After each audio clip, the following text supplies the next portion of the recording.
thank the audience again. Hey, look at Tommy Peralta. He's all handsome in his studio. He's got his headphones on, looking good, filling in for Creative Tony today.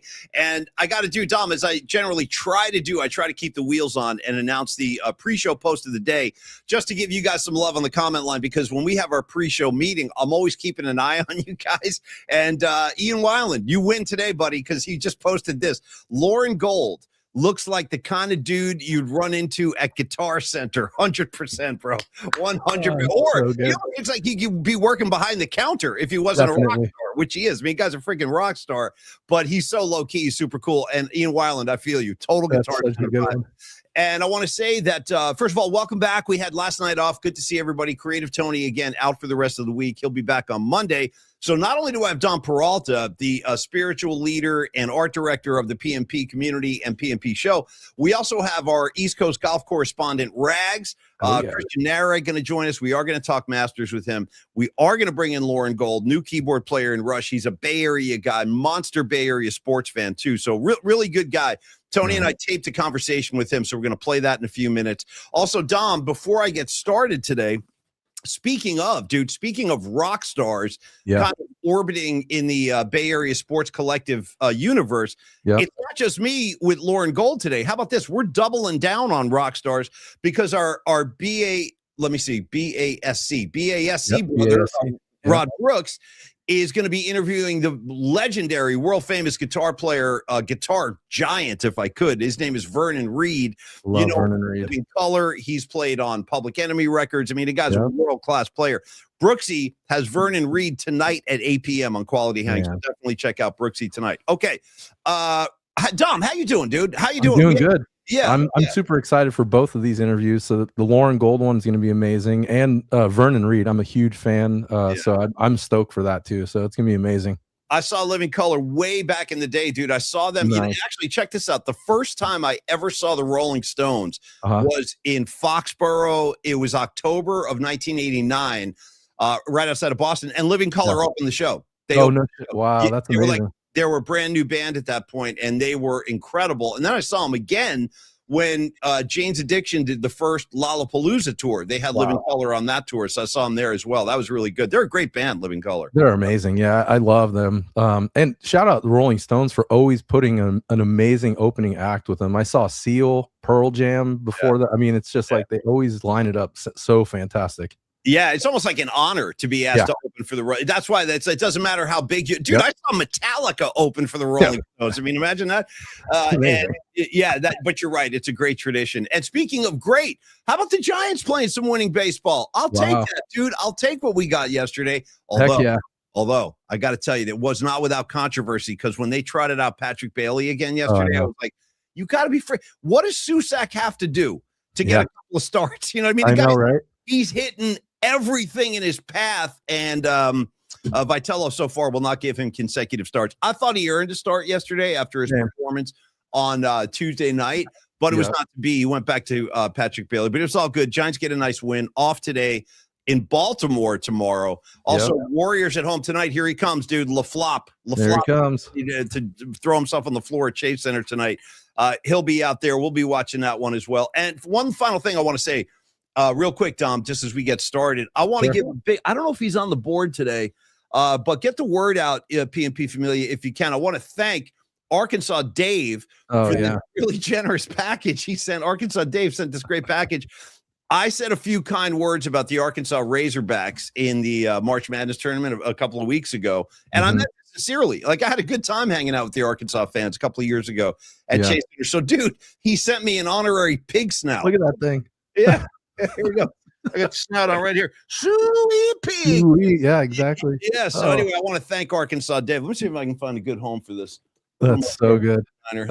Dave's a great guy. He sent it over, and he's holding down the Arkansas chapter for the PMP, which is awesome. There he is, Arkansas Dave. What's up? Oh, hey, thank you for the package, bro. Very thoughtful of you. I do appreciate that. All right, Dommy, real quick, before we get started on the festivities today, I want to catch up on some spots because I missed Dan last night, Dan Coach Amelia. And I want to make sure I can give Dan some love before we get the show formally going today. And great to see everybody, by the way. Thanks for showing up today, you guys. I missed you last night. I'm glad we could reconvene today. Yep. But again, I missed Dan Coach Emilio with securemoney.com last night, so I'm giving him some love right effing now. Nice. First of all, Dan Coach Emilio, great dude, really, really nice guy, really easy guy to talk to, and very experienced guy, 30 years of experience in the financial game. And he has dedicated his career to providing his clients with honest service and results, all of which you deserve, of course, as a hardworking adult in America. Now, the focus of Dan's work, again, you can narrow it down to 2 words, folks, safety and protection. Say it with me. Safety and protection. Say it. Let's do it together. I'm going to tell you why that's the kind of the thrust of his work, because when he says safety and protection, he's talking about helping you never lose the money that you have coming in, and also to assist you with financial growth and opportunity along the way. He's going to work with you so you can maximize your income. Let not only make some money, but let's grow that money. Let's make that money grow a little bit. And also, this is one of my favorite services Dan provides. He's going to help you pay fewer taxes, which I think we're all on board with, especially this time of the year. Dude, I'm trying to finish my taxes right now. Enough is enough. You know what I mean? Enough. Yeah, seriously. Like, you know what I mean? Well, I'm not bothering anybody. Leave me alone. No. Anyways, he can help you pay fewer taxes. And then, of course, all the kind of bucket list things us adults have to address. Not bucket list, but I would say priority list, like retirement planning, life insurance, IRA planning, estate planning, 401k rollovers. Dan can help you with all of that stuff. So if you are, getting up there in age, I think like we all are, you got to start thinking about life insurance, and Dan can help you draw up the policy that's going to be right for you and your family. Finally, I'll say this about Dan. He's got great access to guaranteed options. Guaranteed. How many guarantees do you get in life? Not many. If my guy Dan's offering guarantees, jump on that, folks. Exactly. He get guaranteed options. Check it out, Dom. Paying 7% on 2-year terms, 8% on 5-year terms. Reach out and start the conversation today, or visit the website. It's Dan Coach Emilio with Secure Money. The webpage, easy to remember, securemoney.com. He is a financial professional, the kind of guy you need in your corner, advising you along the way. He's got 30 years of experience in the business, loves people, loves the Giants. Like I said, you've seen him on the show before. He has his own show too in the NorCal Sports. Yeah, he's awesome. We love Dan's a great guy. Yeah, so reach out and get started with Dan today. 1-888-960-SAFE. 1-888-960-SAFE. Dan, we love you, buddy. Thanks for supporting the show. You're a great partner and a great friend, and that is one down, several more to go. We got a bunch of spots to get. Got some catch-up work to do, but I mean, it's awesome. Dan's like, I've talked to him, many times on the phone, on videos, helped him out on some stuff on his side. Had the honor of helping redo his logo for his show, and he's just a really authentic, great person to work with. So, I still need to make that step forward to talk to him about securing my money, because I'm in the same boat as you, Paulie. Taxes, it's all happening right now. We are, you know what I mean? I'm a mom and pop shop over here. Leave me alone. You guys should be paying me. You know what I mean? As far as I'm concerned, with government, for keeping this great program afloat. Anyway, Dami, thank you, and thank you, Dan Coach Emilio. Okay. Masters, Dami, I'm going to want your input on this one, but let's bring in our special East Coast golf correspondent and special guest host for today and tomorrow. You guys know him. You guys love him. He's a constant presence in the PMP community. I want to see the handsome face. Look. There he is. There's my guy, Rags. Rags, I got to say, you look extra handsome today with the sweater, the vest. The this is my official Masters vest. Nice. It's like 20 years old, but it only comes out 1 weekend a year. So Rags is now, again, like, this is what's kind of funny about Rags and I, like our dynamic. We're like Siamese twins, but we got like totally different interests. Like, Rags has been golfing his ass off since I've known him, like day one. I only pick up a club under protest. Like, if I have because Rags, the Murph and Mac show used to have an annual golf tournament every year. So we'd have all these people up there golfing, really nice golf course here up in at Silverado up in Napa. And like, I didn't know what I was doing, but a lot of the listeners would be like, come on, Paulie Mac, hit the ball, man, hit the ball. And I got to tell you, Rags, Brian Murphy told me on multiple occasions, I have a pretty good drive. He was like, you can smack the ball, Paulie Mac. And he says, the reason I can hit a golf ball well is because I played hockey. Do you buy into that theory? I don't know. I do. In fact, you know me. I'm not a big hockey guy, but I played golf. I played in a charity event with Rod Gilbert from Gilbert, dude, one of the great Rangers of all time. They retired in Jersey, number 7. He was, the gag line. Again, I only know from his exactly. Where are you dropping gag line? Wait a minute. Dude, that's old school. That's beyond old school. I was not expecting a gag line. By the way, that was the nickname for Rod Gilbert's line with his line. That's an incredible piece of trivia you just pulled out. I'm blown away. It was 4.5 hours of the most fun I've had with any human being before. French Canadian, strapping, big, tough. But not really that tall. But he was a really good golfer, and it was all because of his wrist shot, slap shot. Yeah. You know, it's forgot funny. to show my flag. Nice, dude. Nice. Were you down there? Were you down there in 2012? No, my dad was. He brought this home for me.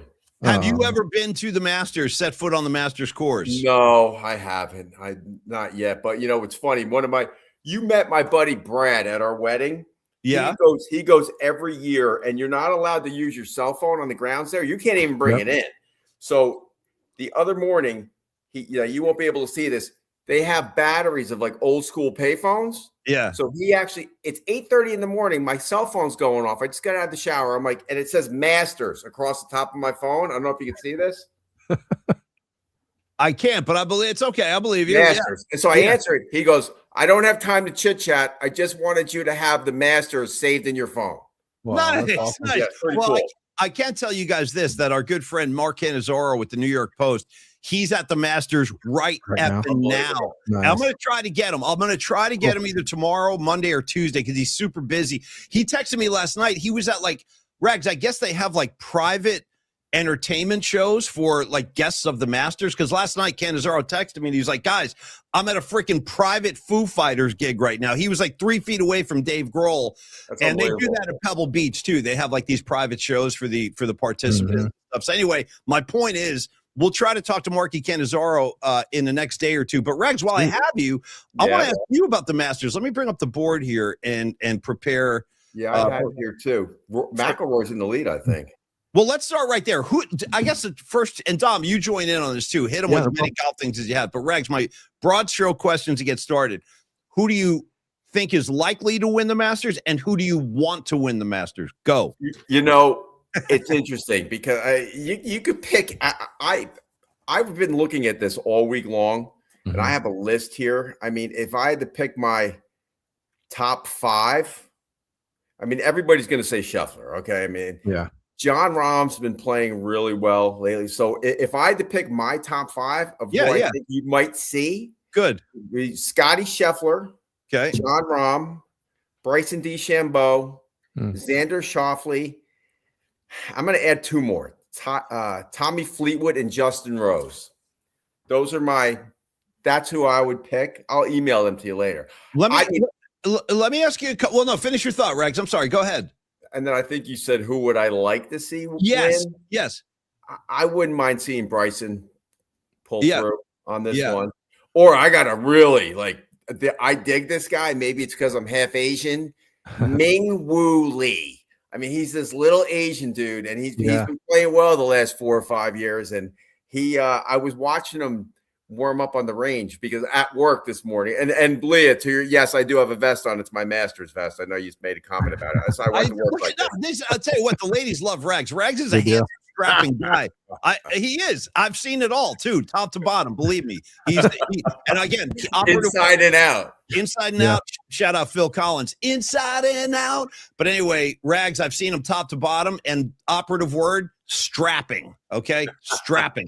But anyway, Rags, I want to ask you. So I got the leaderboard here right now. I got an American named Burns. Yes.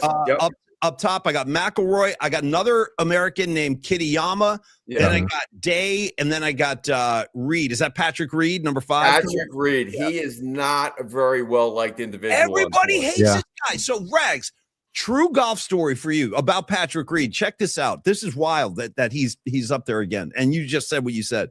So the year that he won the freaking Masters, whenever that was, 5-6 years ago, something like that. This is like craziest set of circumstances of all time. Brian Murphy, and I was still on Murphy Mac then. Brian Murphy was like, had to go away on vacation. So he was out, which means I had to lead like the freaking Masters discussion on Monday when it was all over, which is like asking Rags to do a seminar on like open heart surgery. You know what I mean? Yeah. Like, I don't know anything about it. But that day I watched it like with an eagle eye, and I had my notebook. I was writing notes and everything. And Patrick Reed won. Yeah. And then the next day I actually had Jim Nantz on my show, and he was saying the same thing. Well, Patrick Reed, he's not the most popular guy, but this is a big moment for him. So let's get to that. Why do people hate Patrick Reed? As an outsider, I don't know.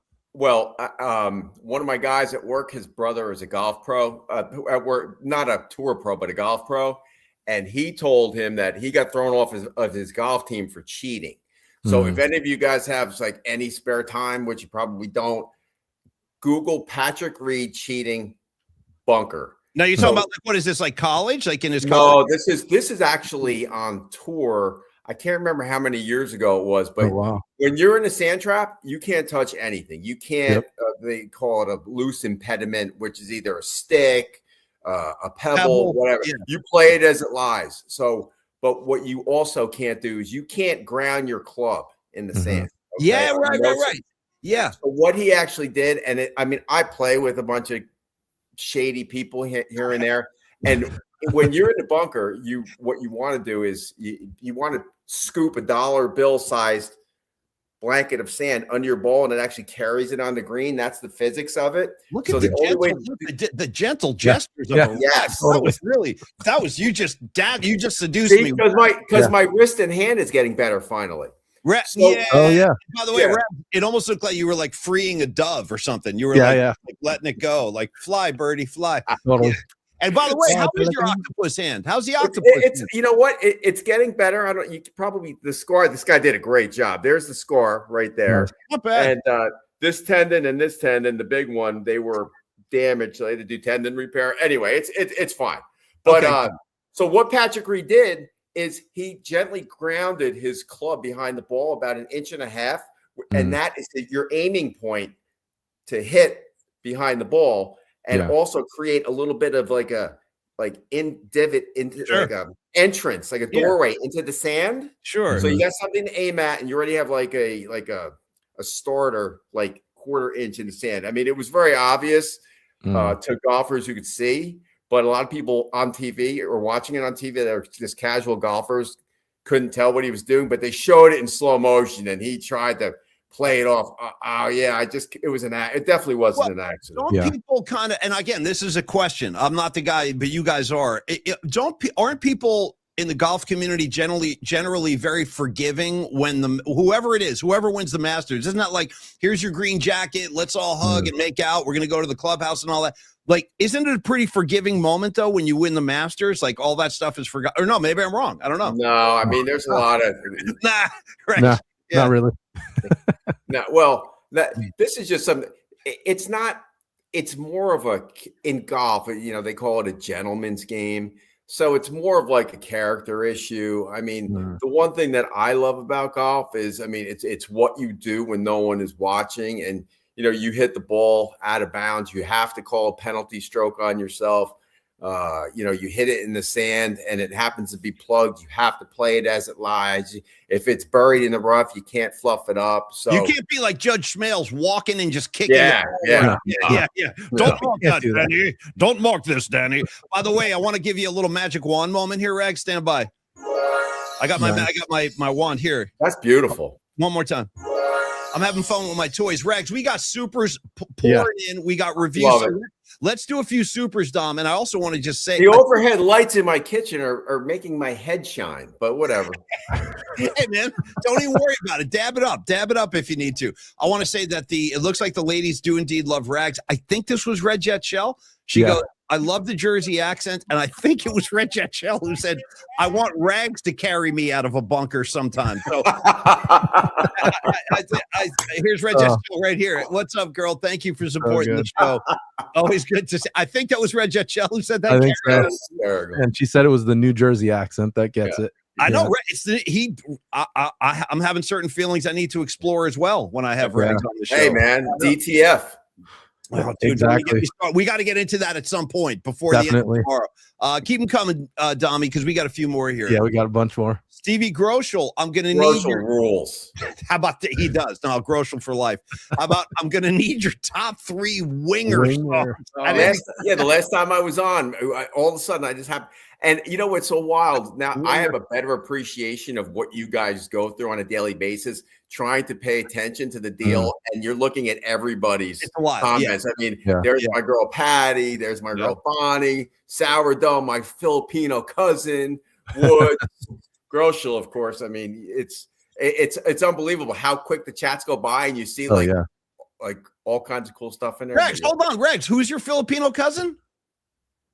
Sourdough Sal Marcel. Yeah, Sourdough. Oh, nice. No, he's not. No, he's not one of my cousins, but we're all just cousins. Yeah. No, Filipino, part of the extended Filipino family. Yeah. Shout out Adobo. Shout out Pigsy. Exactly. Yeah. Some lumpia. Shout out Diniguan. Sourdough will throw up a Filipino flag too in the comment section. Yep. Nice. I haven't seen that. I love that. All right, I love it. Here comes Carlos De La Fuente checking in. Tiger will not be playing. Oh boy, Rags, go ahead. Where does a Rag stand on the whole saga of Tiger Woods? I actually feel sympathy for this guy at this point. I mean, he's flipping cars. How old is he? This guy's getting too old for this, man. I think he's 50. Yeah. Somewhere in there. Go ahead. No, you guys don't even have enough. I'll try to make it because it's such a hot topic. A lot of people either love Tiger. A lot of people either hate him. There's a lot of people out there. Oh, he's an idiot. Blah, blah. Of course, we know that. But listen, I will throw no stones at anybody. Nor can I. How could we? Okay. Who are we to talk? Yeah. So I feel awful from him. And I was never a big Tiger fan when he was starting out and coming up the ladder. I thought he was cocky. I'm like, he's got this God figure. Mm-hmm. But then this is going to sound nuts. When he got in trouble, when his wife caught him cheating on a cell, I'm like, oh my God. And then you're like, you realize the guy's human. Now, this is my personal philosophy and take and analysis on Tiger Woods. I think, he went to Stanford. Mm-hmm. He was very sheltered. He grew up. His father was in the military, who was very, had him very driven from a young age. Mm-hmm. I don't think he had the fun that we had growing up. I think he went to Stanford. I think his father had him, behaving and acting on a higher level. I think he was kind of a dork, to be honest with you, at Stanford. Yeah. He found success. Yeah. His father died. That was his his moral compass, security. So I mean, now you're Tiger Woods. You're a god. I mean, let's face it. Tiger Woods was to the sport of golf what AI is to the world right now. That's kind of how I look at it. I mean, Tiger Woods revolutionized how people approached golf, what they did after golf. Marketing, promoting your brand, all that stuff. Regs, do you think that at this point, considering not only like all of the scandalous stuff that he's been involved with, this latest car accident, but then again, just the guy's physical health. I mean, I think if I'm not wrong, he's had like something like 15, 16 surgeries on his back alone. Yeah. And he almost lost his leg in the last accident. Right. So I wonder, like, is it worth it for him, in your mind, to even try to come back and play competitive? I will, and I don't want to take over. I don't want to take over your whole show. I was actually thinking about this morning. Yeah, go. That's where I want you. Go. Yeah. If I was sitting with Tiger face to face and just BSing like we are, I would just say, "Hey, Tiger, I got to ask you a question. Why do you play golf? Or do you play right now? Are you playing for the love of the game?" And the chase of the dream of winning another major? Or are you playing for all of the external forces that are on your head, which is your image, which is your sponsors, which is your fan base? Because if you're playing for that, if you're not playing for the love of the game, and if you're not playing to win again, then just bag it. Okay? Regs, I might submit this too. On top of everything you just said, I would submit this to the court, and just for consideration that, like, it's so much a part of his identity. It's who he is. Like, God, Tiger Woods, he's a guy. So I feel like he might not know how to not play. For example, like Eddie Van Halen, same kind of thing. Crazy freak talent. The guy was such a weirdo. He used to sleep in bed with his guitar. He had his guitar in bed with him every night. I mean, guy's out of his mind. So I'm saying it might not be that easy to say, Tiger, stop playing golf. Like, he might not know how to do that. You know what I mean? Well, I mean, think he'd be out there on the tour, though. Do you, or trying to be? I think he could play on the senior tour coming up, but fine. Yeah. A couple days before the accident, he played in that really stupid indoor golf league.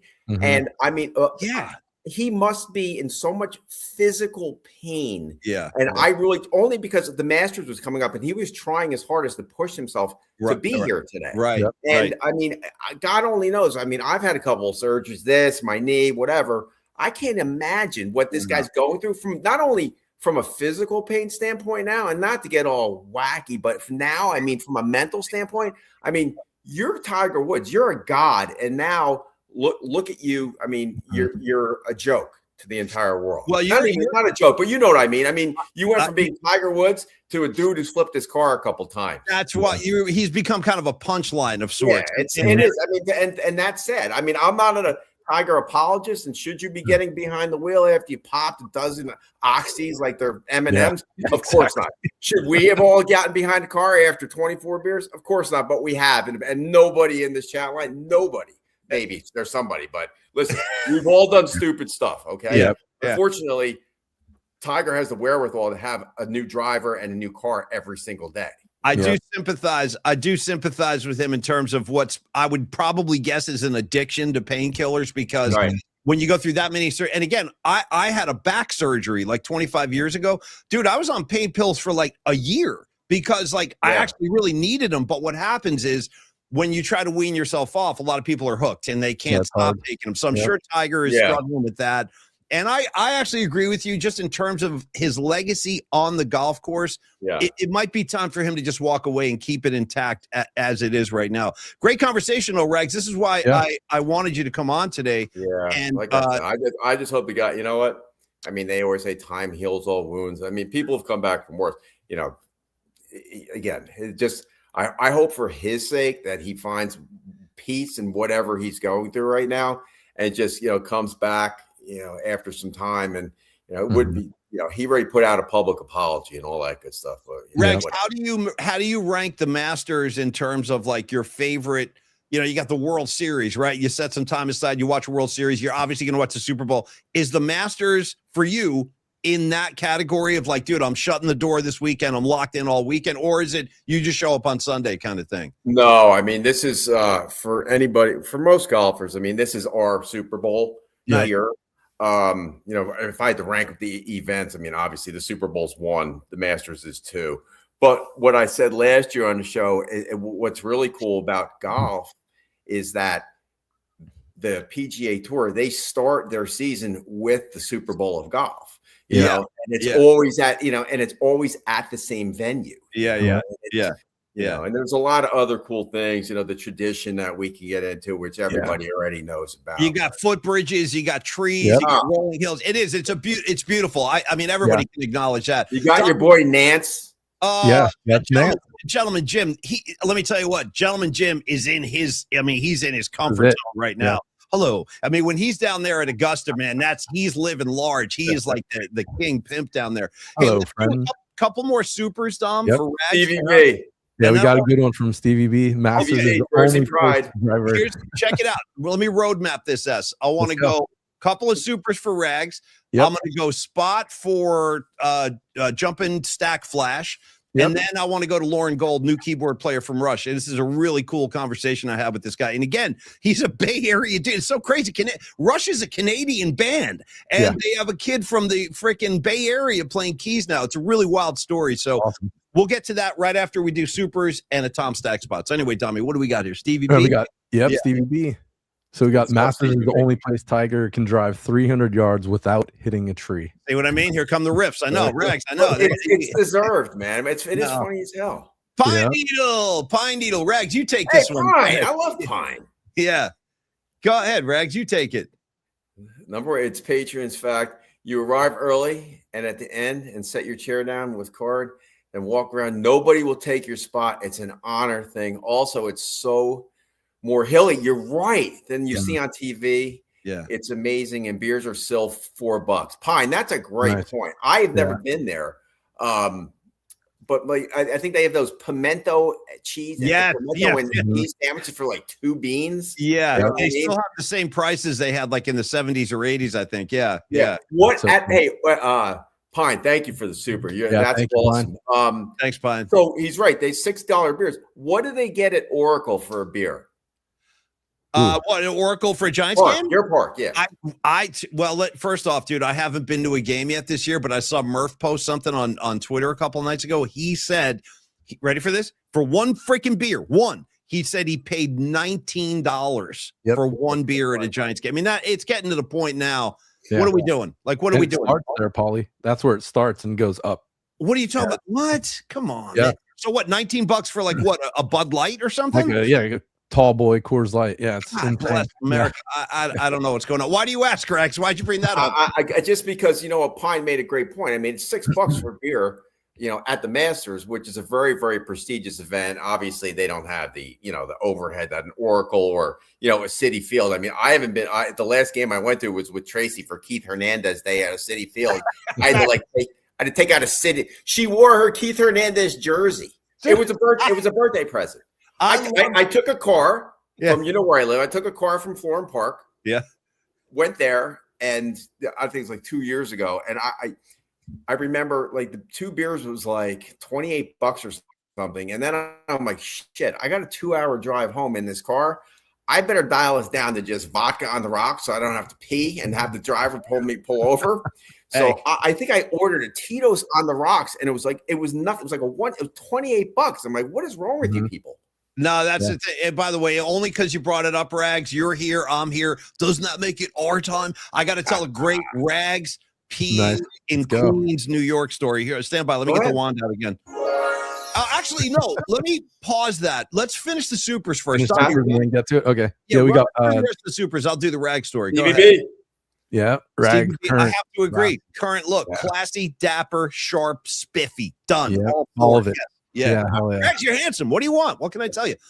Sweet Matt Hatter, I nominate Rags as my official wingman. Better hair than even me. Hey, if you're going to go, going out to the bars at Rags, make sure you bring the leg bong. That's all I'm asking. Red Jet Shell, again, Rags for president. Just on the accent alone. Let me tell you something. Red Jet Shell might be like the best new addition. Agreed. Actually, you know what? Tommy, making note. New category. Yeah, new category when we do the P&P Awards. Best newcomer. Best newcomer of the year. I think you're right, Rags. She's like a newcomer, but it's like she's been here the whole time. She's a sweetheart. She's a wow, that's so deep of me. And I got to say hi to my boy, Johnny Joseph. I see you, Jay. Okay, there's Patty. Patty from Napa, queen of the scene, Miss PMP 2025. Hopping in the shower, love your Rags. And all. I'm not even commenting. Not going there. No, ladies love Rags. What are you going to do? I've known this for years. All right, keep. What else we got here? Groshel's back for more. Shout out more. Went to the Masters last year. Beer $6, Sandoz $2.50. Met John Daly at Hooters. Perfect. No cell phone, and I was lost for 2 glorious hours. Yeah, I feel you. Good text, Groschel. Thank you, brother. That's awesome. Ragsy from Noemi. Yes, my pal. Yeah, Rags fits in. You fit in. It's like putting on an old pair of shoes, dude. You fit perfectly. So anyway, here's a true story that I'm going from this Rag story to a Tom Stack to Lauren Gold. Beauty. This is probably, I don't know. You know what I mean? I'm going to guess 87, 88, something like that. Me, Rags, a couple of other hooligans from New Jersey. We're driving into New York and we're home from college, like on summer vacation.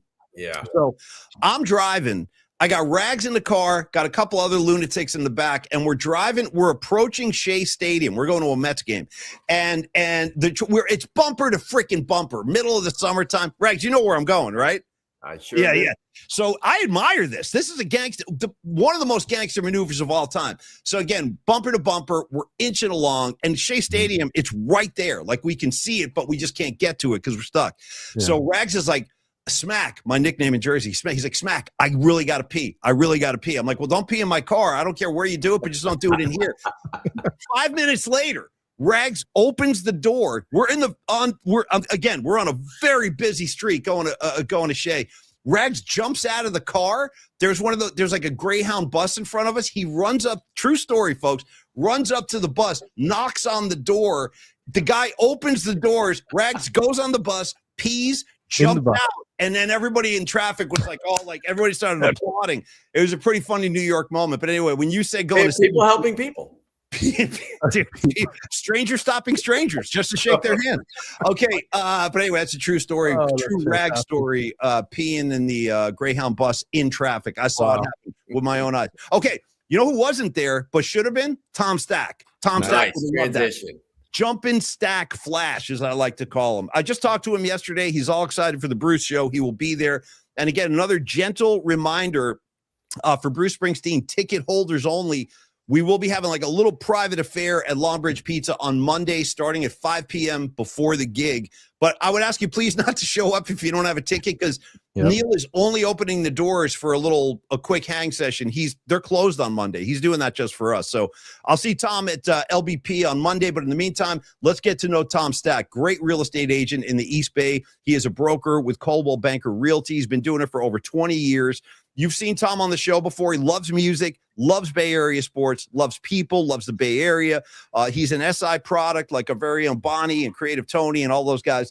And Tom is he's here to help you, man. So if it's time for you to have that big conversation with your wife, your partner, whatever, and you're like, yeah, we got to get a home, man. It's time to buy a home. That means it's time to talk to Tom Stack, 710 Ashbury, right there, folks.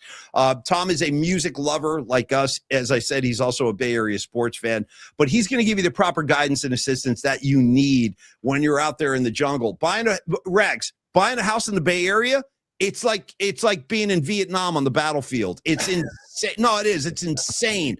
You have to have the right agent. You have to have people that knows the game, and it's because it's so competitive. You find a house you're excited about.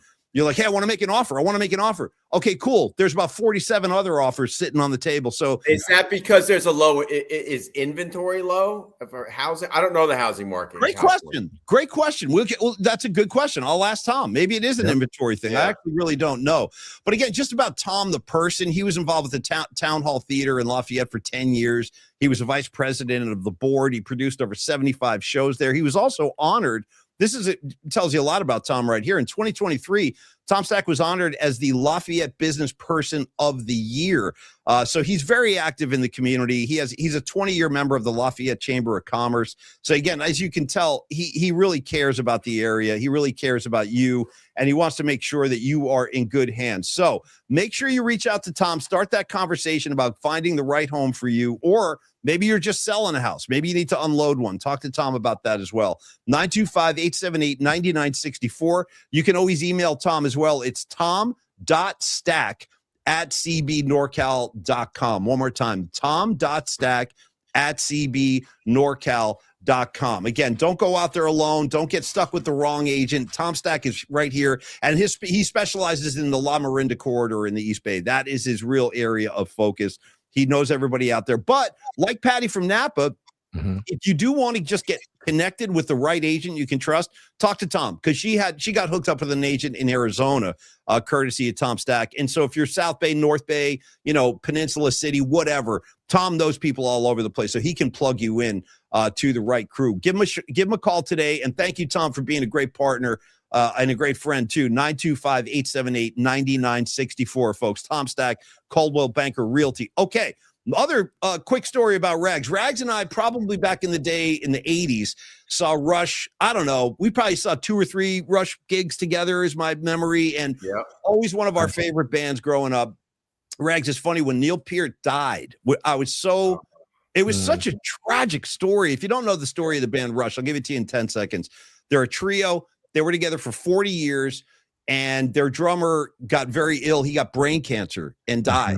And it was totally unexpected. And I, like a lot of Rush fans, Rags, I never thought they'd play again. I never thought we'd even see them again. Yeah, but I do respect their decision, because Geddy and Alex, the guitar player and bass player, are like, listen, this is our life's work. These are our songs. We wrote these. We want to play. Like, we want to play. And I totally understand that. I respect it. They found a new drummer.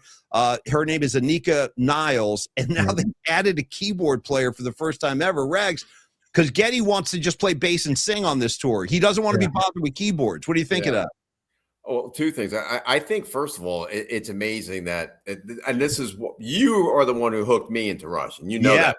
I mean, I have a PhD in Rush because of Professor Paulie.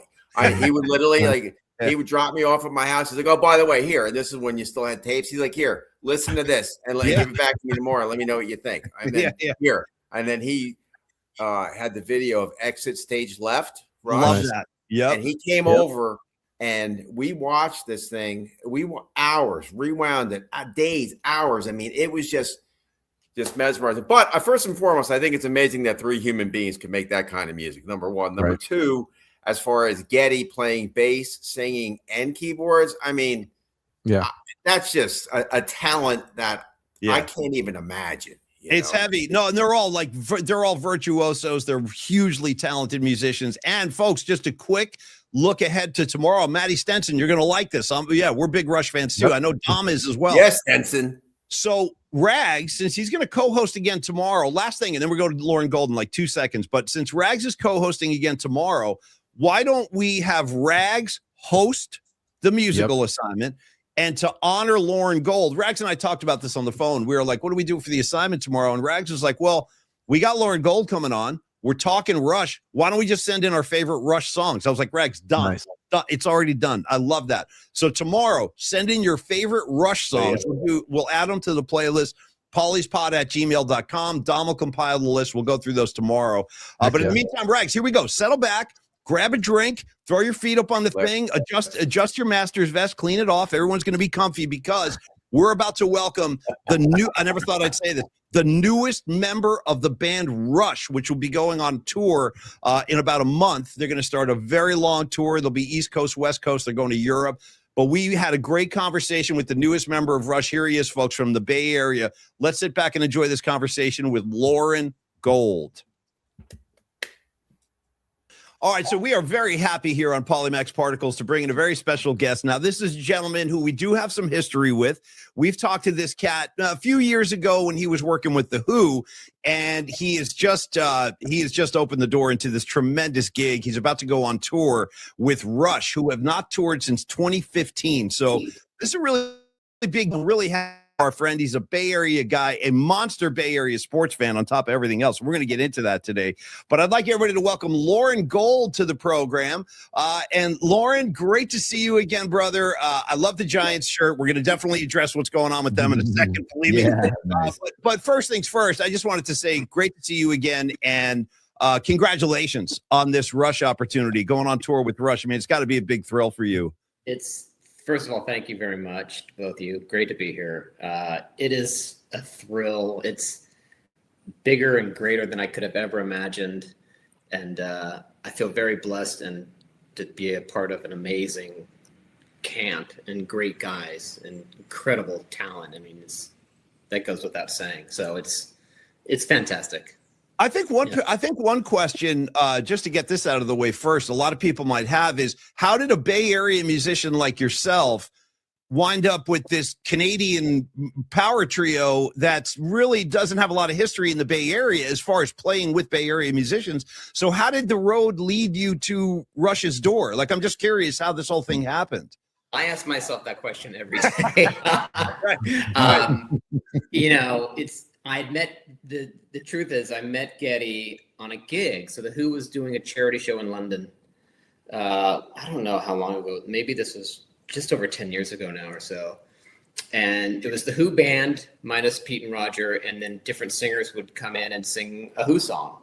Nice. It was all for charity. It was a great night. Some amazing, like Joe Elliott from Def Leppard and Joan Jett. And was Eddie Vedder part of that too, Loren? Was Eddie Vedder at that gig? Eddie's always usually there. Yes, I think he was that night. I believe he was. Yeah, he took my jacket. Nice. Nice. So Geddy performed, and that was great. He did The Seeker, and we chatted. So we talked for a while, and then years went by, and that, and then all of a sudden, so I guess I was in his mind when he decided, I want to get a keyboard player. I want to play my bass. I want to sing.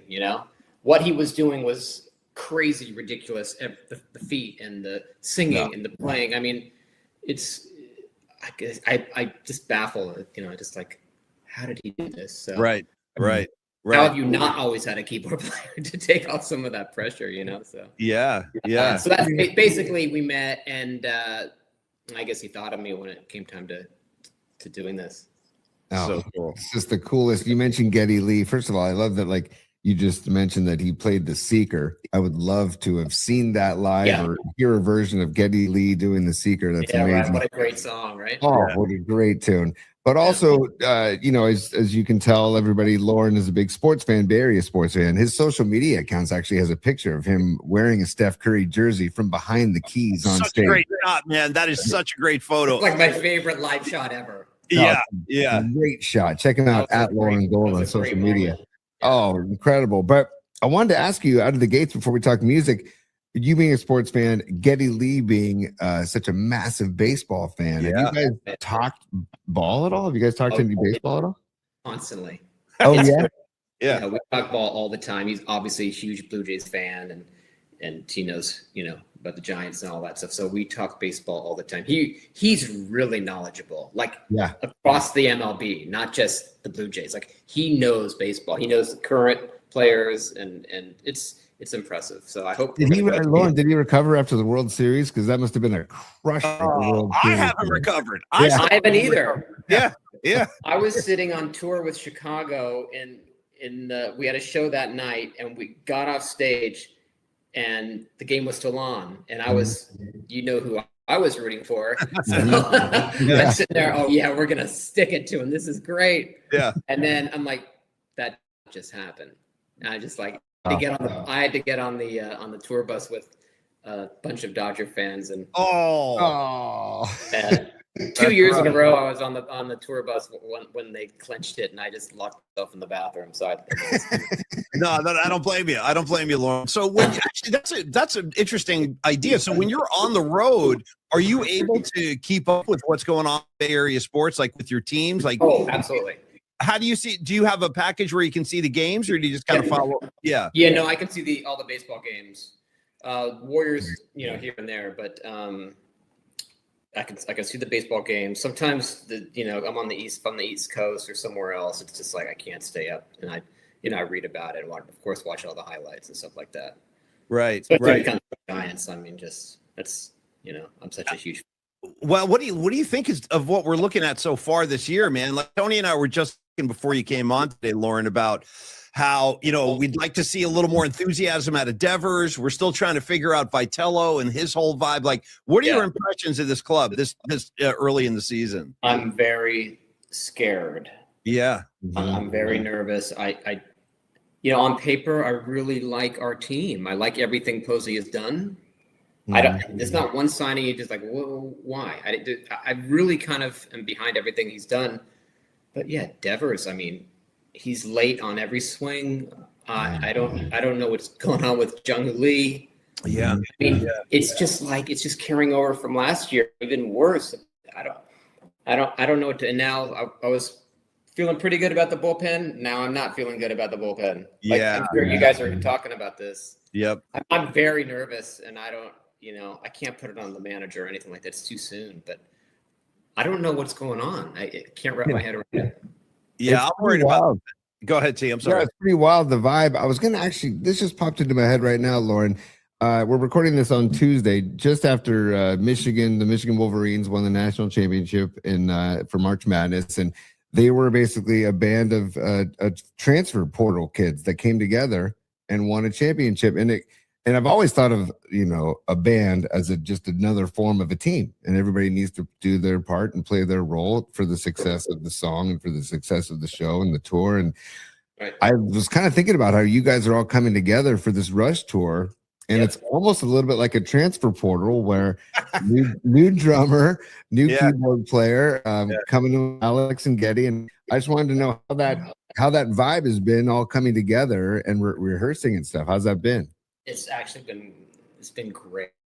great. The vibe is great. And it starts with those guys. They create such a loving atmosphere, and their work ethic is off the charts, and they're funny. They're Nice. you know, they're fun to be around. Yeah. You know, we crack jokes, but you know, the music's, you know, really freaking intense. Yeah. So there's a lot of focus. We make mistakes in the beginning, or it's just all so much music. Yeah.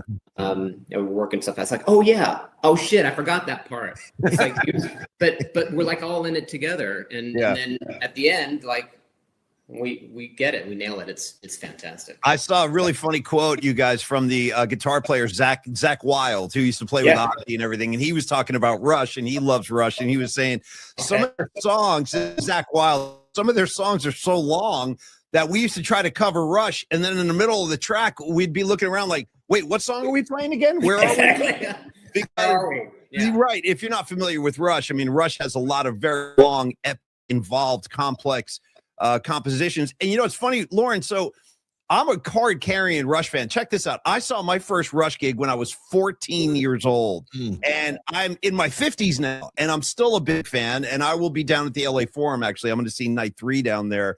But I just wonder what it's like for you in that position, like being the new kid on the team and knowing that this fan base is, I mean, they are beyond dedicated, beyond loyal. And this is a tour I think most Rush fans thought would never happen. Like, we didn't ever think we'd see the band again. So what psychologically, what's that like for you to know that you're going to be going out there and you're going to be playing to, honestly, one of the most devoted fan bases in rock history? Yeah, aware of that. And I know they know every drum fill, they know every note, they know the music. They know the music better than I know the music. You know, you know, I understand that. Yeah. So, you know, I know they expect the best, and we're working so hard, and it's going to be great. And we're gonna bring all that and bring all those parts that they want to see and they want to hear. And you know, I hope they bring open arms and accept us. It's obviously a new situation, but you know, these guys love these songs. It's who they are. You know, it's like, why would you not go out and play? You know, right? And you know, they really love it, and we love it, and we feel a part of the band. It's amazing, and I hope everybody enjoys it. It's going to be great. You guys are going to love it. Oh man, I'm so looking forward to it. Now, when you were growing up and you were a young kid and you started playing, what was the kind of stuff that initially turned you on? Like, what were the bands that you admired or you would go to see, and you know, watching different keyboard players and being like, damn, I want to do that. Like, who were those guys for you? Well, I was the youngest of 4, so I had older brothers and sisters. So I grew up and there was all classic rock sitting around. So it was the Beatles, #1, that really got me to become a musician. I love McCartney and Lennon and Rubber Soul and all that stuff. That was really what started it. And then, you know, the Who and the Stones and the Kinks and all that great music, and then into the 70s music, you know, and then when I got into hard rock, I got into the Scorpions, and I got, you know, Stevie Wonder. It's just like, it just all took off. Yeah. And then Billy Joel and John, of course, became a huge influence as I got older and really started getting into piano. So, and I would go to the concerts. I saw the Who's farewell tour at the Oakland Coliseum. Nice. Oakland Stadium, wherever they call it now. Yeah. I mean, Loren, you mentioned the Who as one of your influences, and then you end up touring with the Who. Did you ever just like pause and just like kind of pinch yourself and just be like, yeah, that's Pete Townsend right there. Yeah, I got Pete Townsend. I'm in Pete Townsend's band. This is crazy. Yeah. Every effing night. Yeah. Never took it for granted. And I was a kid in line waiting to go see them, buying tickets, just like everyone else. No, I never envisioned it. And now, so. Loren, hey, growing up, sorry, probably real quick. Loren, growing up like in the Bay Area and born in Palo Alto, did you have a venue that you frequented when you were younger, maybe as a kid, or like your favorite spot to go see music when you were growing up? Keystone, Palo Alto. I hung out. Nice. Yeah. Hell yeah, man. That's old school. I missed Keystone. Yeah. It was great, right? Yeah. Well, everyone. I mean, you would see these bands that would, you know, I'd go see, like, there's this band called The Outfield. Who are they? And it's you know, or oh my God, so many bands. Y&T. I was a huge Y&T fan, and you know, Mm-hmm. I would see Journey all the time. Of course, bigger venues with them. And Right. So over the years, one of the really cool things Loren does for people in the audience who haven't seen him play yet, and I've seen Loren play with the Who several times, and I've seen Loren do this every time, Tony, he comes to the Bay. You will put on a Bay Area sports jersey. I've seen different teams represented, and I want to ask you about that. So I've seen Loren. I remember there was a Who gig at the Shark Tank. This is maybe 5-6 years ago. And I remember you had a Steve Young jersey on at that gig. I think it was for the Encore. And then I saw you play with Who at Shoreline just a few years ago. Oh, you were there. Great. Yeah. Yeah, great night. Just a phenomenal night. And was that did you have the Curry jersey on that night? I'm trying to remember who you wore that night. No, I had my sister got me, I had a 49ers jersey on with my name on the back. It just said gold on it. Nice. Oh, that's right. That's right. Yeah. So my question was going to be, and I know that Rush does have dates in the Bay. They'll be playing San Jose later in the tour. How do you decide, for real, like how do you decide, all right, tonight I'm repping the Giants, tonight I'm going to rep Steph, or tonight I'm going to rep, the Niners? How do you make the choice and all that stuff? Usually, in my mind, it depends on where we are in the year. Like, is it football season? Is it baseball season? Yeah. That's typically in the back of my head. I'll wear something if the Warriors, like that Chase Center one, that the Warriors were in the playoffs. Yeah. Pete would introduce every band member at the end of the show, and there's a photographer behind us taking photos. And the photographer knew I was going to wear that jersey. I'm like, before we introduce, I'm like, you got your camera ready? This is going to be great. He's like, yeah. And the photographer said, now, when you get up there and he introduces you, go like this. Put your arms out. And he was the one it was his idea, and he got that shot. Yeah, no, it's an amazing photo, man. It really is such an amazing photo. And where are you? Paulie, real quick, I just want to share something. Loren, we share stuff on the screen sometimes. I have this is the photo that we're talking about. Let's see. Oh, yeah. There's the one of Loren wearing the Curry jersey from behind the keys. That is such a great shot, Loren. I just wanted to share that. And the hat, too. Yes. The Warriors hat on. The crowd screamed so loud. Yep. Townsend did a double take. Like, wait, why are they cheering this loud? Yeah, we got to tell Pete. Well, have you ever taken those guys to a game or anything? Like, did you ever get to go to a ball game with Pete? Has he ever seen it? No, I haven't. We haven't done that. I'm really the big sports guy in every band. Funny enough, in Chicago, most of the band musicians are big sports fan. They root for the wrong team. Of course. Yeah. But we would go to games and have the best time, and we tease each other all the time, and it was good fun. But I would imagine, Loren, that because this tour goes from June 7th until April 2027. I know. Yeah. I would imagine, I hope that maybe you and Getty get to take in some baseball together at some point over those dates. I think it's going to happen. We've talked about it. Oh yeah, I would imagine sitting and watching a baseball game with Getty would be a lot of fun. It's gonna be fantastic. I can't wait. Yeah, I'm trying to remember. He's got a crazy baseball collection. I don't know if you guys have seen it. Oh my God, I've seen. So I forget. It's one of the Rush concerts I have on DVD. In the extras, there's an entire piece about Getty's baseball collection. It's overwhelming. Like it's truly incredible. And his collection is so extensive, Loren. I'm sure you probably know this, but if you don't, he wound up donating a lot of his memorabilia to the Negro Baseball Hall of Fame, and he has got a really great relationship with that organization. Wonderful, just beautiful. He's the sweetest. Yeah. And is that something you try to do just by yourself if you're on the road and you have an afternoon and you're like, hey, the Cubs are at Wrigley today, I'm going to go check it out? Like, are you able to duck out and catch ball games when you're on the road? Yeah. If it's not a show day, and if I have a day off in any town, the first thing I do is look at the baseball schedule. All right, who's in town? Yeah. So I'm always trying to hit a game on a day off. That's the first thing I do. Funny enough, the one city I'm in regularly is Pittsburgh. Well, not regularly, but quite often. And every time I'm there, the Pirates are out of town. And I really want to go to a game there because it's such a beautiful park. Yeah. Looks amazing. PNC Park looks amazing. I think it's the same construction company or designers that did Oracle Park, I think. That makes total sense. Yeah.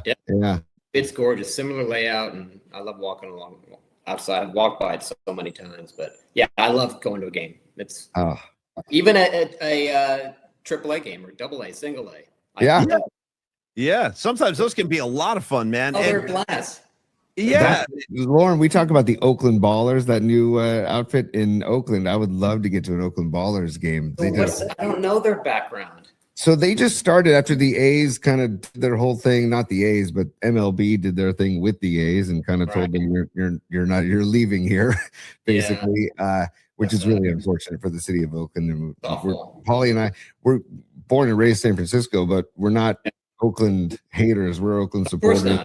A's, Raiders, all those teams. Yeah. But so they started an independent baseball team called the Oakland Ballers, and they remodeled this park, Raymondi Park, out there in West Oakland.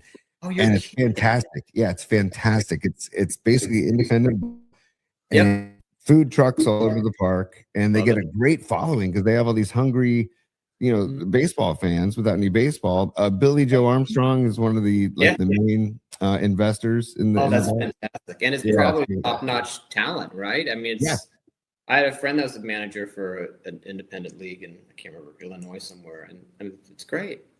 Oh, it's so good. Just getting ball. By the way, Loren Gold joining us. Thanks again, Loren, for taking the time to join us, man. Right before the Rush Tour begins in June. And by the way, October 15th and October 17th at the SAP Center is when Rush will be cruising through our neck of the woods. But, as you can see on the crawl, you've mentioned the Who, and you've mentioned Chicago, and Don Felder, Roger Daltrey, but also you've played with Kenny Loggins, and I grew up a Kenny Loggins head. Top Gun, Footloose, and all the soundtrack hits. I just want to know what it was like to play with Kenny Loggins. Oh man, again, all those songs. That's one of those things. Man, I'm playing these songs. This is just so great, and he hires the best musicians, and everyone sings great, and it's just so fun doing a gig with him because the audience is just singing, and I mean all the stuff from the '70s, Pooh Corner, and all that other stuff too. One hit after another, and a lot of big piano stuff for me. It was great. I loved it.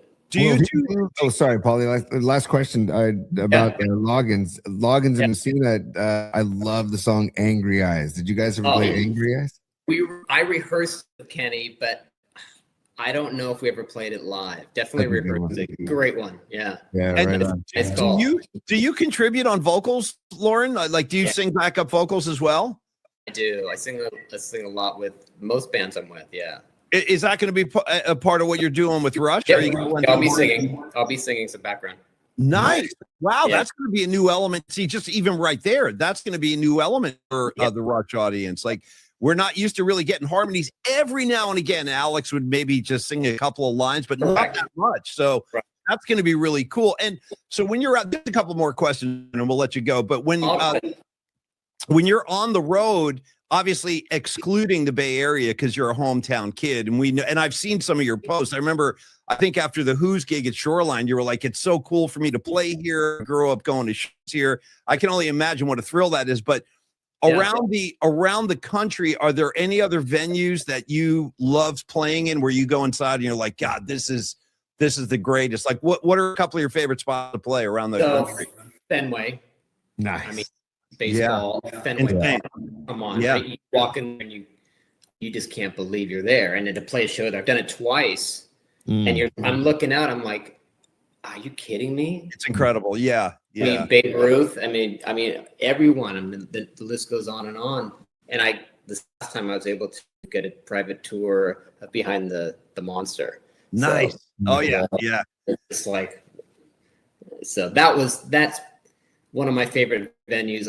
On top of that, Hollywood Bowl for sure. Yeah. And Albert Hall in London. Those are probably I bet. Yeah. 3 favorite. Again, you're out. Those are those venues you're just like, oh man, this is insane. Yeah, prestigious as hell. And I forget, man, watching you play, do you stand or sit or a little of both? How do you perform? When you're a stander or a sitter? It depends on the gig. With the Who, the last several years, I was sitting because I was playing a lot of Hammond B3. Yeah. That just made it easier. With Chicago, I stood, and with Rush, I'm probably going to stand. Wow. Okay. Well, really looking forward to it. Tony, get your last shot in with Loren. Go ahead. This is, and Loren, if I'm putting you on the spot, I apologize, but I'm just curious. You're obviously such a badass on keys. You play with the Who in Chicago, like we talked about. Now you're on tour with Rush. But is there anybody other than who you've played with that if you could just handpick to play with, that you haven't?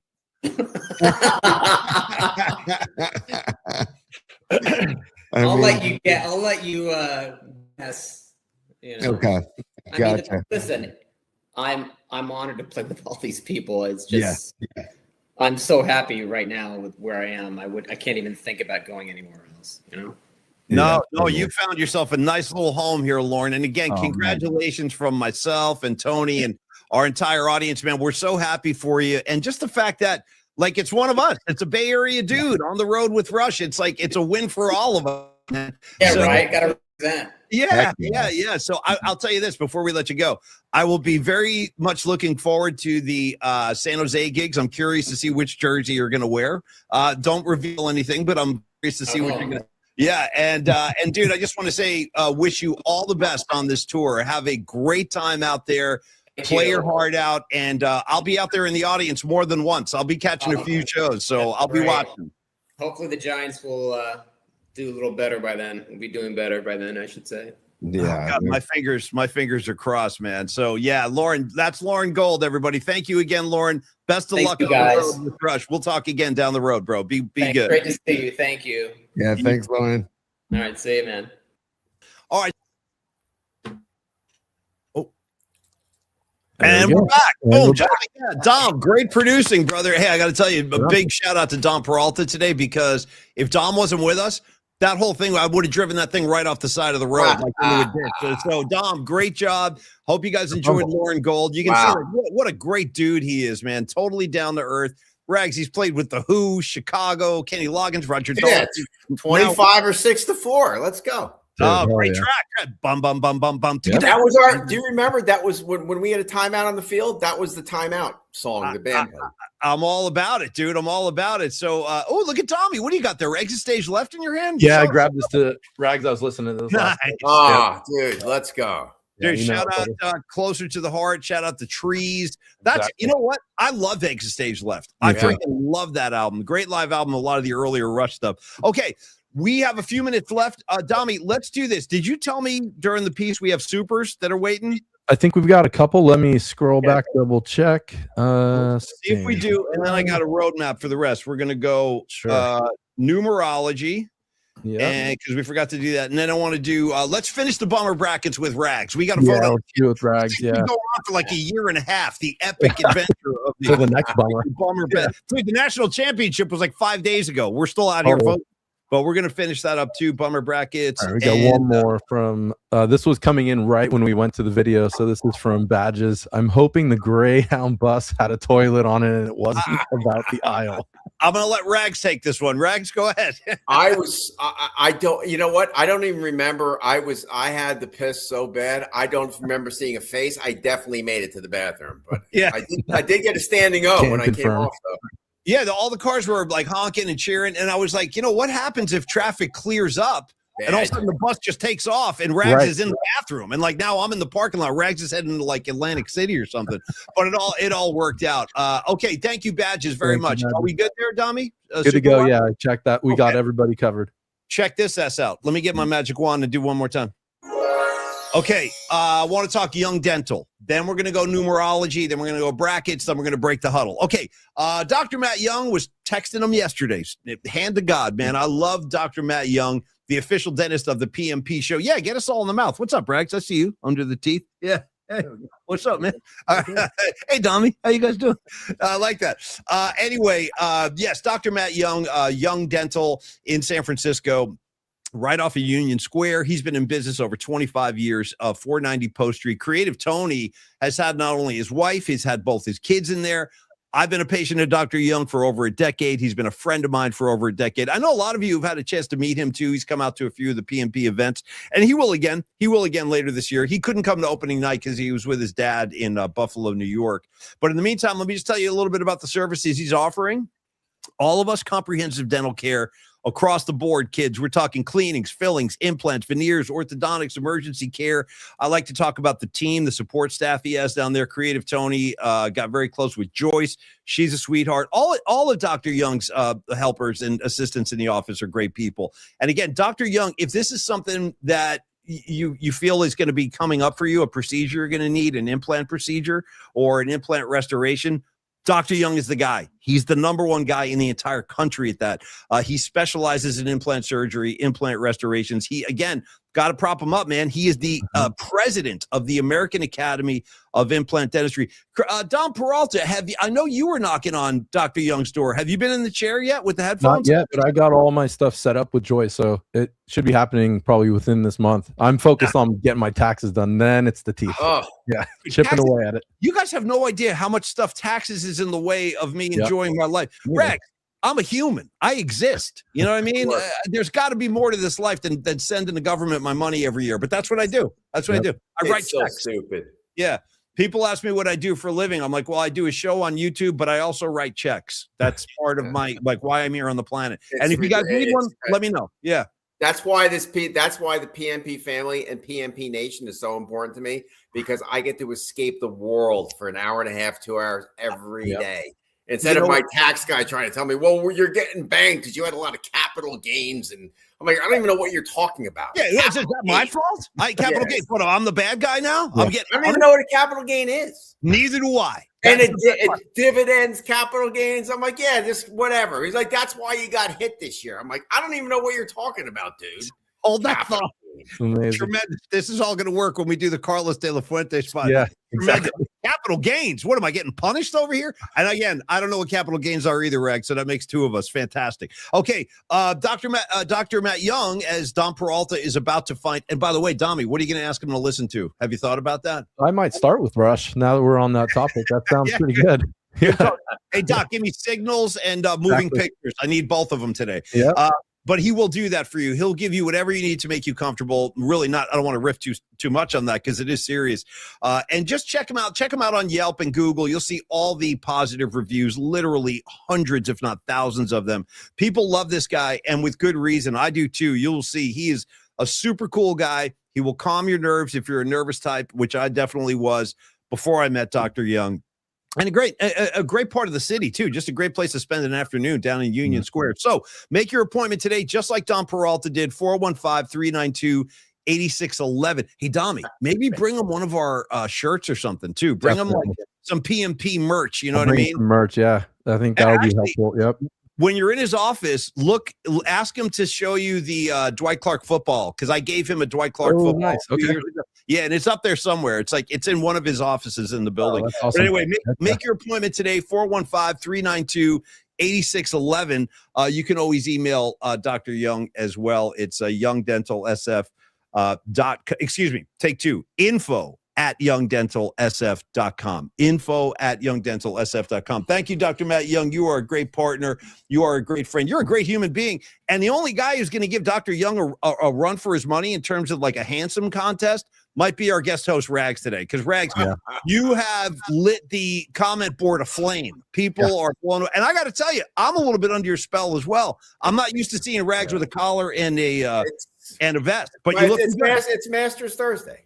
It makes me happy. And you know what? Wait, I didn't get to say hi to everybody. I got Big Al, 6'2" Stag Monster. And when is Mrs. Robot? They're having the little robot soon. They're going to have their fourth robot, dude. Little robot's coming. Quad.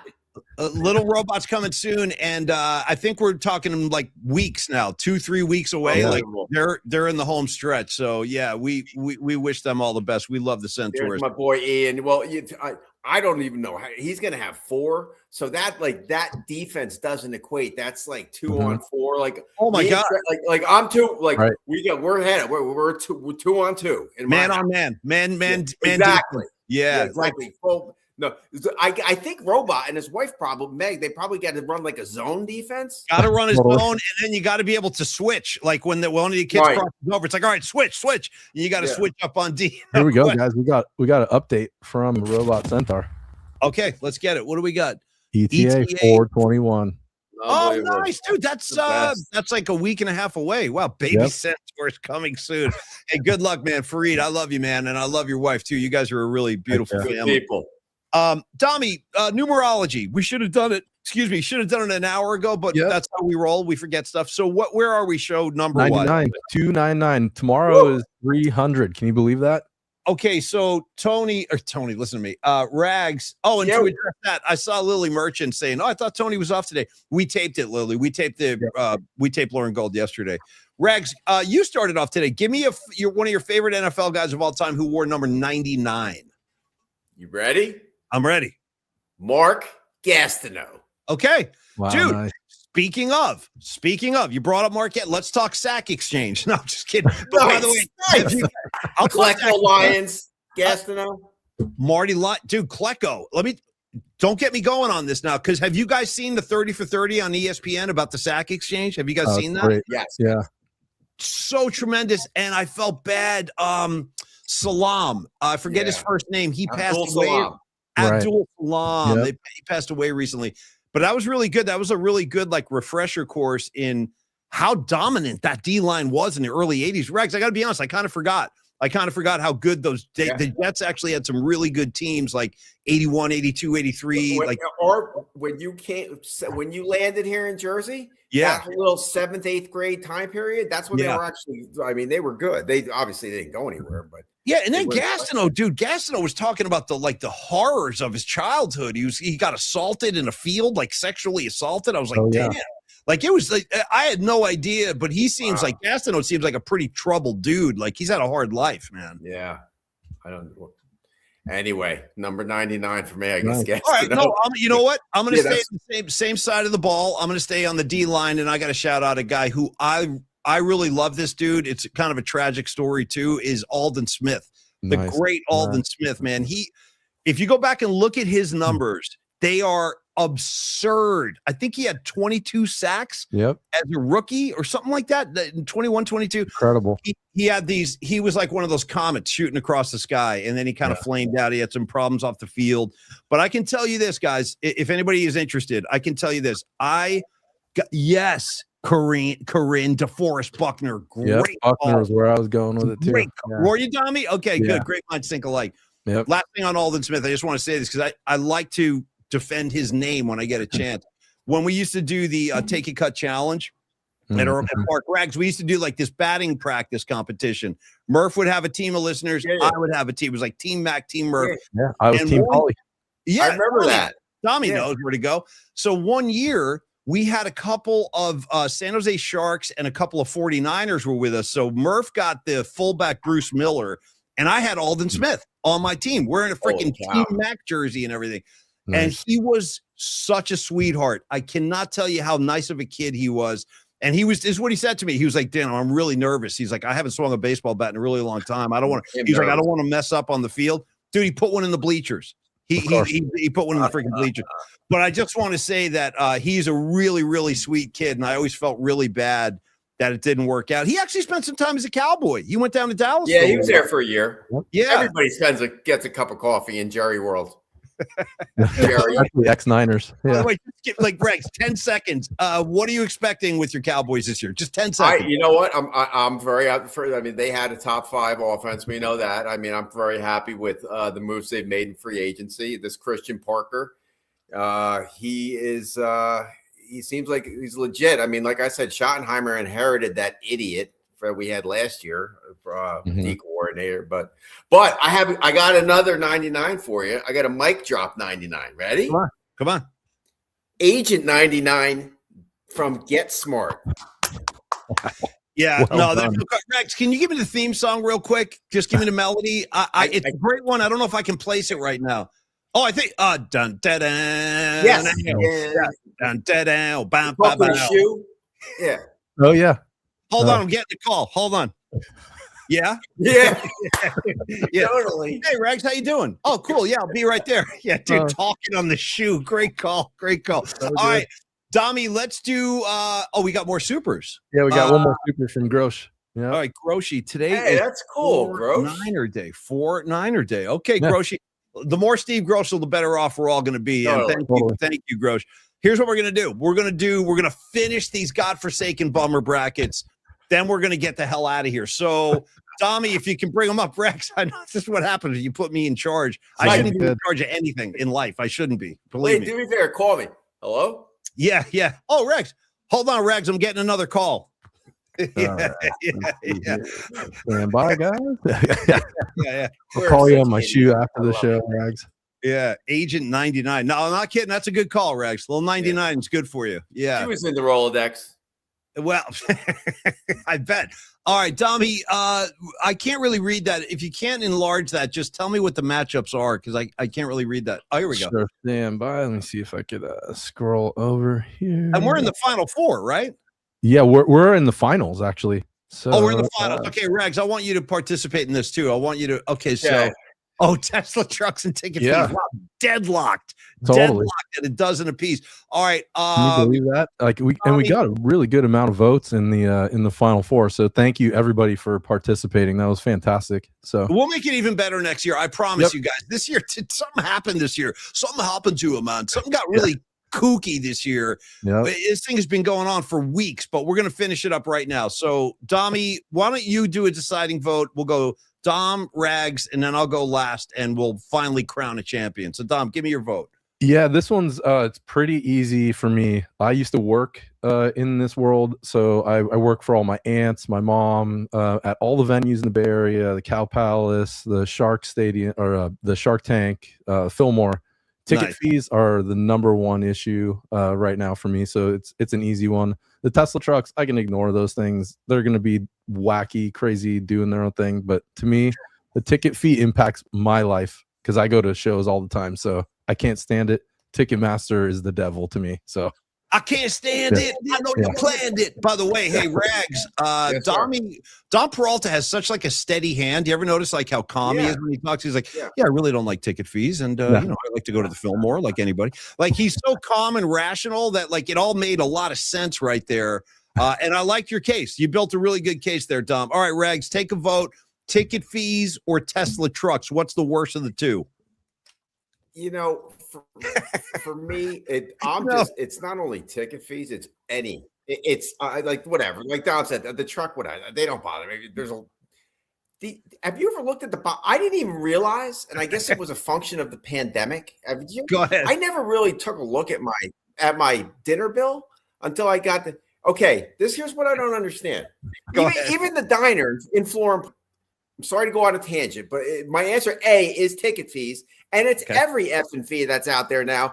Like at our diner. Okay, if you don't pay cash, we bang you for a 3% service charge to spend money at your place. And then on the one of our local restaurants, I didn't even look, and I finally started looking at my dinner bill, and the bottom is a 3%. They call it a convenience fee. Oh, what the F? Yeah. Oh, what the F is so convenient about banging me for another 3% when you're already killing me for $42 for a piece of fish, you idiots? I better be one. And not only ticket fees, any extra fees. I'm tired of them. You know what? The way that you two guys have laid out this case, it's like Johnny Cochran 2.0 over here. And who was the other guy? Bailey. Those I'm thinking about the OJ Dream Team of attorneys, because you guys just built phenomenal cases.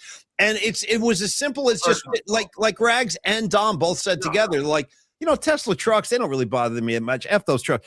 And you guys are right. I'm a walking, talking protest against fees. I'm going to see Bruce on Monday.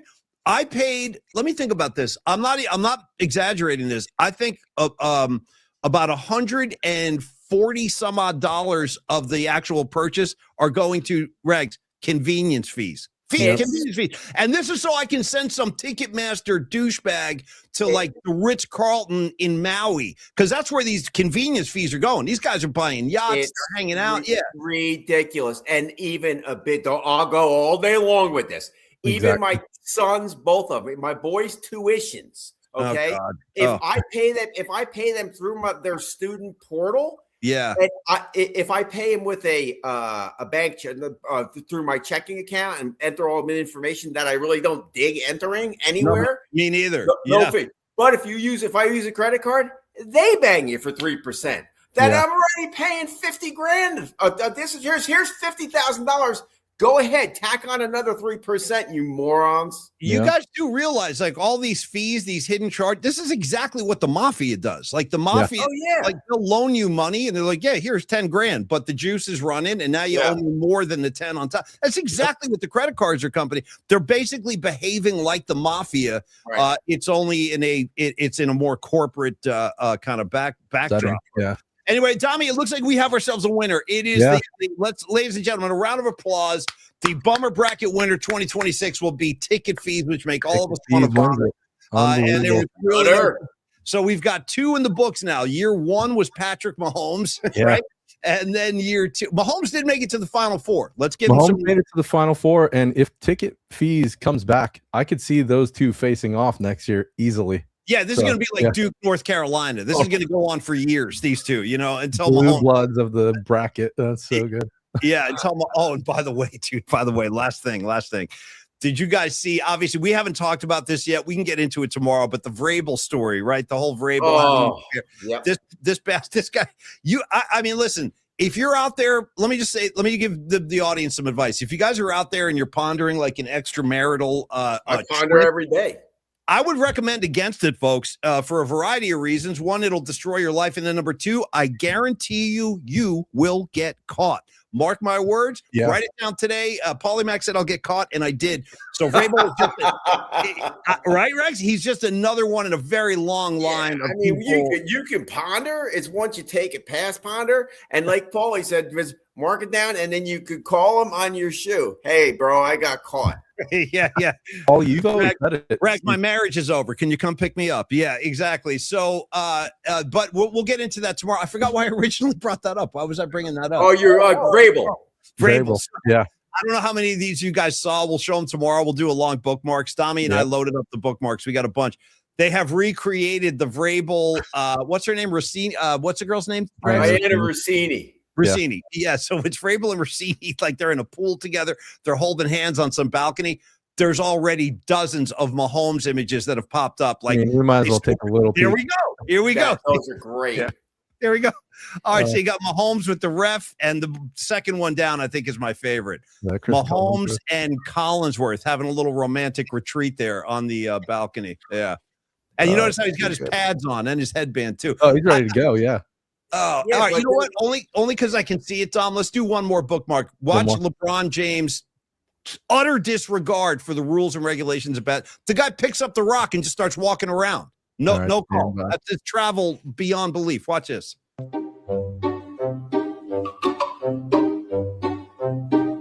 are we doing? What are we doing? Look at that. Just walking. He's walking around. Unbelievable. Anyway, let's stop. Now I'm going to get aggravated. That's I want to get out of make here. Me angry. Yeah, exactly. I want to get out of here while I'm still in a good mood. Totally. All right. Final super from Gravy. Then I want to give Carlos some love, and then we'll love you, Gravy. We'll break the huddle. I love Gravy too. Tommy's got it right there. Convenience fee. I can print my ticket home. F off. Gravy. Yeah. Couldn't have said it any better, bro. Totally. Could not have said it any better. Thank you, Gravy.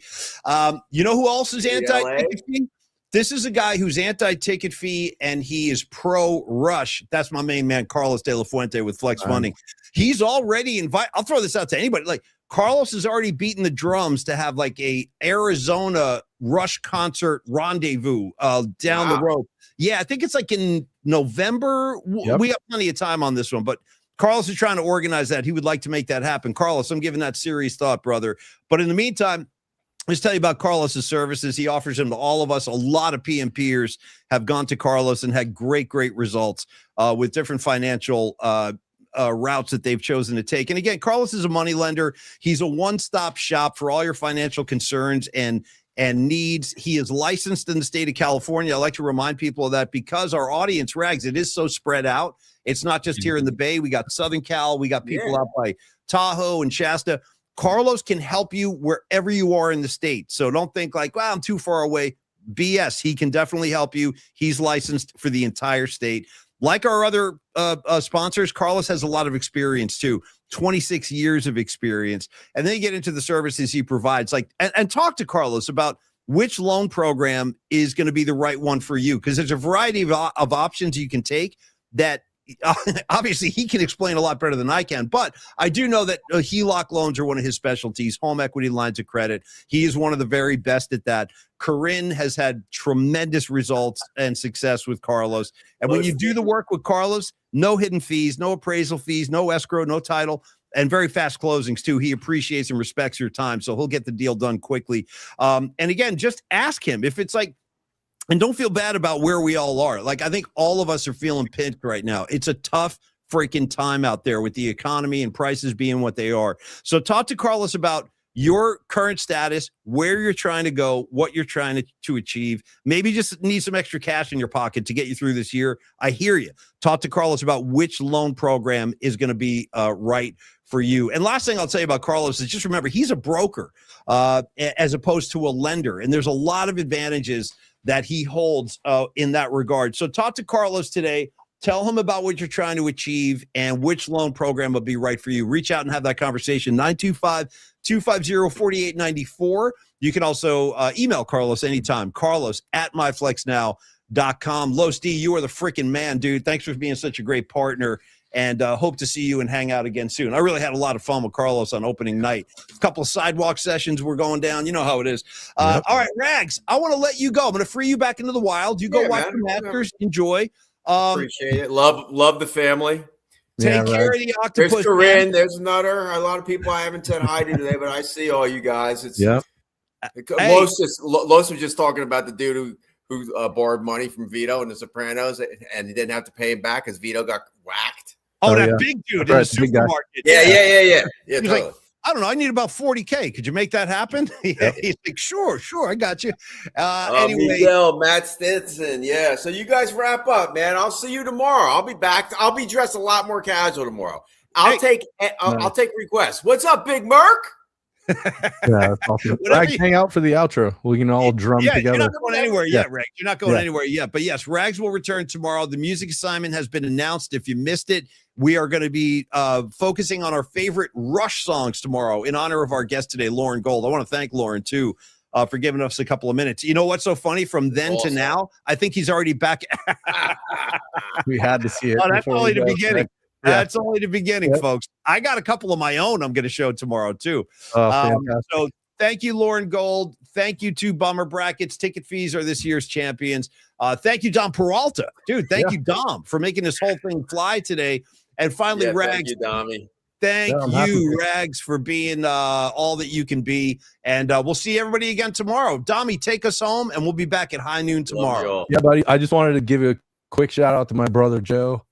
It's his birthday today, so happy birthday, Joey. Birthday, Joe. Love you, dude. Yeah. How do you not love the grill of a Joey Peralta? Look at that. Exactly. I met him one night. I was an instant fan. Within 5 seconds, I'm like, "What are you, Dom's brother?" He goes, "Yeah." I go, "All right. Well, listen, I already got kind of a man crush on you. Look, how old is he, Dommy?" Let's see. So he is 40. So this is his 40th birthday. We're doing something tonight in Burlingame, and then in the city on we're spending the whole day together on Saturday. So it should be awesome. I got to tell you, hey, Joe, if you ever get to see this segment, I got to tell you, you're going to love your 40s. I think my 40s were my favorite decade because it was like finally the first time in my life I was like, I think I finally know what's going on like around here. Like, but it took me 40 years to get there. You know what I'm saying, Rags? I'm like, I got no effing idea still what's going on, man. I'm just trying to sort of shuck and jive, man. Well, happy birthday to Joey Peralta. Yeah, happy birthday to your bro, Dom. That's awesome.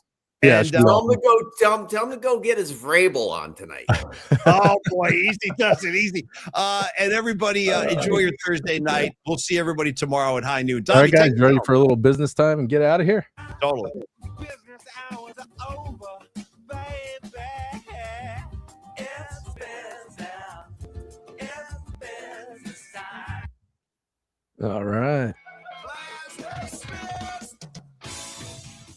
Yes, sir. All right, everybody. Have a wonderful Thursday. Have a good Thursday evening. We'll see all of y'all back tomorrow at high noon. Cheers, y'all. Cheers, y'all.